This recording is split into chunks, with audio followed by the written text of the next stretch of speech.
दोस्तों आज के इस वीडियो में हम डिस्कस करने वाले हैं आपके BSc third year fifth semester zoology के पेपर सेकंड, जिसका टाइटल है diversity of chordates and comparative anatomy. तो इस पेपर से जुड़ा हुआ हमारा जो यूनिट 4 है, इससे जुड़ा हुआ एक बहुत ही इम्पॉर्टेंट टॉपिक आज हम डिस्कस करने वाले हैं। और हमारे आज के इस वीडियो का टॉपिक है structure, function and derivatives of integument.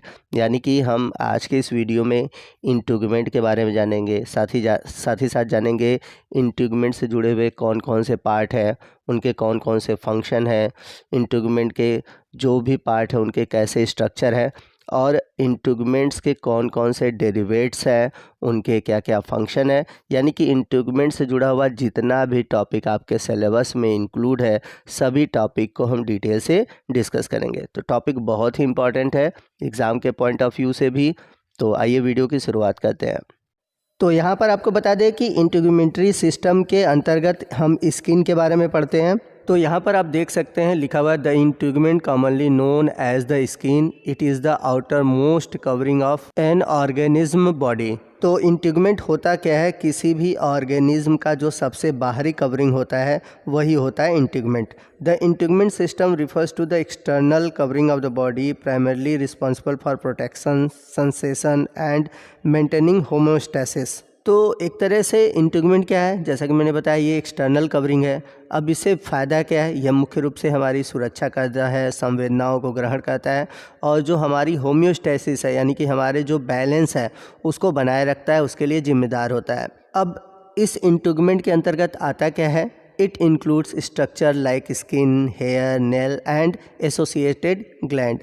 यानी कि इसके अंतर्गत त्वचा, बाल, नाखून और अन्य संरचनाएं शामिल हैं। तो अगर हम बात करें स्किन की, तो स्किन जो है हमारे शरीर का सबसे लार्जेस्ट ऑर्गन होता है, और ये हमारे शरीर के बॉडी वेट का लगभग 16% होता है। यानी कि हमारा जितना भी भार है उस भार का 16% स्किन होता है, और ये लगभग 1.5 से लेकर 2 मीटर स्क्वायर के बीच हमारे बॉडी के सरफेस को कवर करता है। अब यदि हम बात करें इसके रोल या फिर इम्पोर्टेंस की, तो ये प्रोटेक्शन यानी कि हमारे जो इंटरनल स्ट्रक्चर है उनको प्रोटेक्ट करता है, हमारे बॉडी के जो टेम्परेचर है उसको रेगुलेट करता है, और जो भी सेंसरी ऑर्गन्स है उनको इंफॉर्मेशन प्रोवाइड करता है। तो हम बात करते हैं स्किन लेयर की। तो हमारी जो स्किन है उसमें 3 लेयर होते हैं। सबसे बाहर होता है एपिडर्मिस, बीच में होता है डर्मिस, और अंदर की ओर होता है हाइपोडर्मिस। तो ये जो डर्मिस है ये बीच वाली लेयर होती है और सबसे इम्पॉर्टेंट लेयर होती है। तो डर्मिस के ऊपर जो होता है वो होता है एपिडर्मिस। एपी का मतलब क्या होता है, ऊपर, ठीक है। और डर्मिस को जो नीचे होती है हाइपो, हाइपो का मतलब क्या होता है, नीचे। तो यहाँ पर आप देख सकते हैं ये जो इंटीग्यूमेंट है इसमें सबसे ऊपर की ओर अगर स्किन की बात करें तो एपिडर्मिस, फिर उसके बाद क्या है डर्मिस, और फिर उसके नीचे की ओर क्या है हाइपोडर्मिस। तो आइए हम स्ट्रक्चर ऑफ इंटीग्यूमेंट में सबसे पहले हम बात करते हैं एपिडर्मिस की। तो एपिडर्मिस है क्या, the outer most layer derived from the ectoderm. तो ये सबसे बाहरी लेयर होती है जो कि इक्टोडर्म से बनी होती है। तो आपको पता होगा कि हमारी जो बॉडी होती है वो 3 लेयर से बनी होती है, इक्टोडर्म, मीजोडर्म और इंडोडर्म। तो इक्टोडर्म से ही बनता है एपिडर्मिस।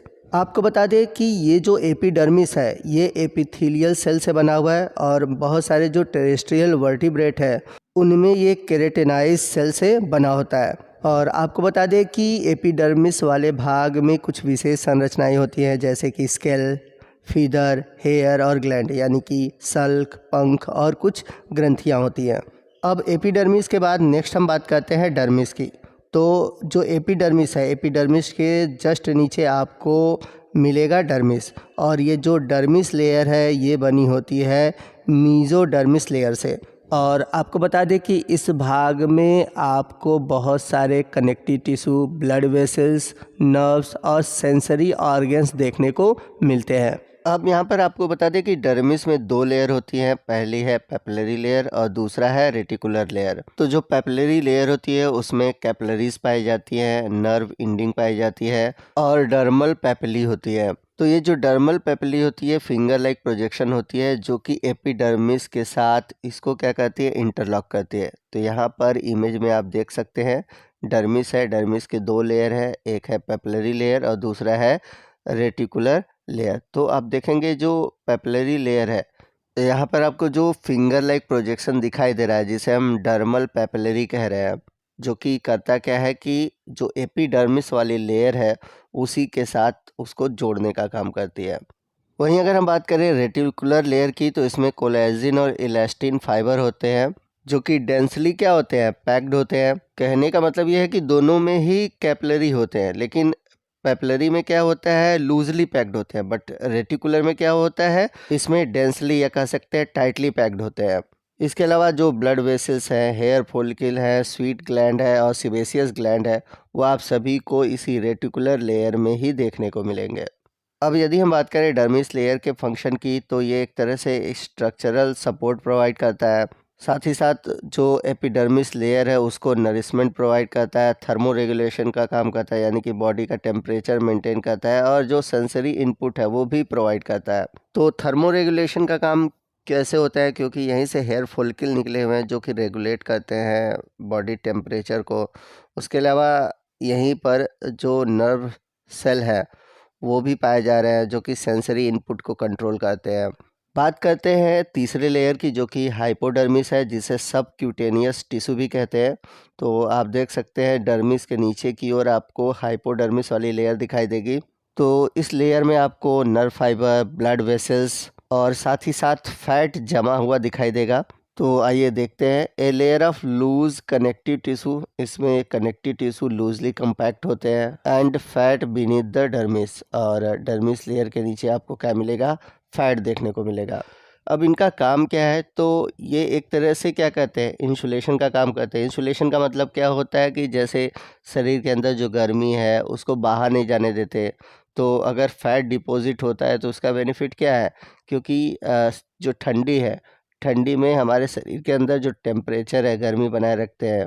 इसके अलावा एनर्जी स्टोरेज है। आप सभी जानते हैं कि फ़ैट में सबसे अधिक एनर्जी होती है, तो एक तरह से एनर्जी को स्टोरिंग का काम करते हैं। फिर उसके बाद है कुशनिंग। कुशनिंग का मतलब क्या है, तो कुशनिंग का मतलब ये है कि अगर बाहरी कोई आघात लगता है, कोई चोट लगता है, तो उस समय हमारे जो अंदर बॉडी के आर्गन हैं उनको प्रोटेक्ट करने का काम करते हैं। आइए नेक्स्ट हम बात करते हैं डेरिवेटिव्स ऑफ इंटीग्यूमेंट। तो डेरिवेटिव्स ऑफ इंटीग्यूमेंट क्या होता है, यानी कि इंटीग्यूमेंट से उत्पन्न होने वाले कुछ स्ट्रक्चर। तो आप देखेंगे कि इंटीग्यूमेंट से बहुत सारे स्पेशलाइज्ड स्ट्रक्चर उत्पन्न होते हैं जो कि प्रोड्यूस होते हैं एपिडर्मिस से या फिर डर्मिस से या फिर दोनों से ही प्रोड्यूस होते हैं। अब ये जो डेरिवेटिव्स होते हैं इनके बहुत सारे फंक्शन होते हैं, जैसे कि प्रोटेक्शन है, लोकोमोशन है, इंसुलेशन है, सेंसरी रिसेप्शन है, यानी कि जो संवेदी धारणाएं हों उन सभी को ग्रहण करना।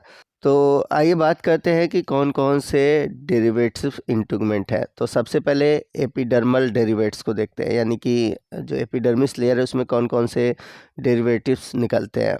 यानी कि ये जो डेरिवेटिव्स हैं ये एपिडर्मिस से बने हुए हैं। तो सबसे पहले केराटिनाइज्ड स्ट्रक्चर की बात करें, जिसमें क्या आएगा, स्केल।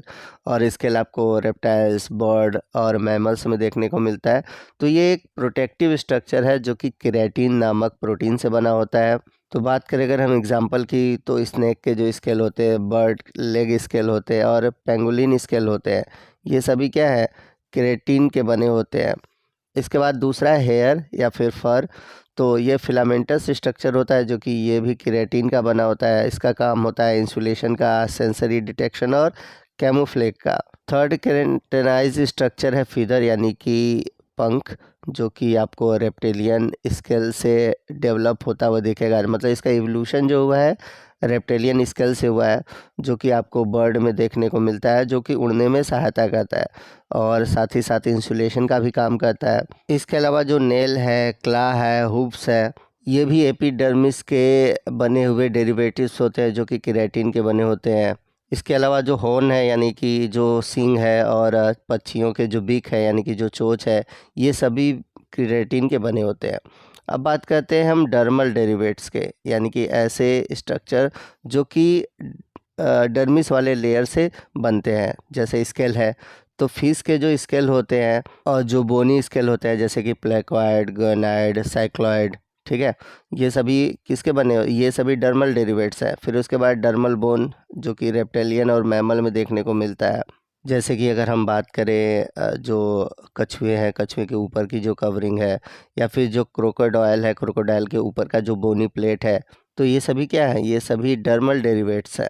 एक और एग्जांपल है एंटलर्स। एंटलर्स क्या होता है, तो आप सभी ने हिरन में देखा होगा कुछ इस तरह के स्ट्रक्चर यानी कि सींग दिखाई देते हैं, जिसको हम बोलते हैं एंटलर्स। तो एंटलर्स भी जो डर्मल डेरिवेट्स है यानी कि नरमी से ही इनका फॉर्मेशन होता है। तो दोस्तों इसी के साथ हमारा आज का ये जो टॉपिक है वो ख़त्म होता है। आपको आज का ये वीडियो कैसा लगा कमेंट करके ज़रूर बताइएगा, और वीडियो अच्छा लगा हो तो प्लीज़ वीडियो को लाइक करिएगा, अपने दोस्तों में शेयर कीजिएगा। तो मिलते हैं अगले वीडियो में अगले टॉपिक के साथ, तब तक के लिए जय हिंद, जय भारत।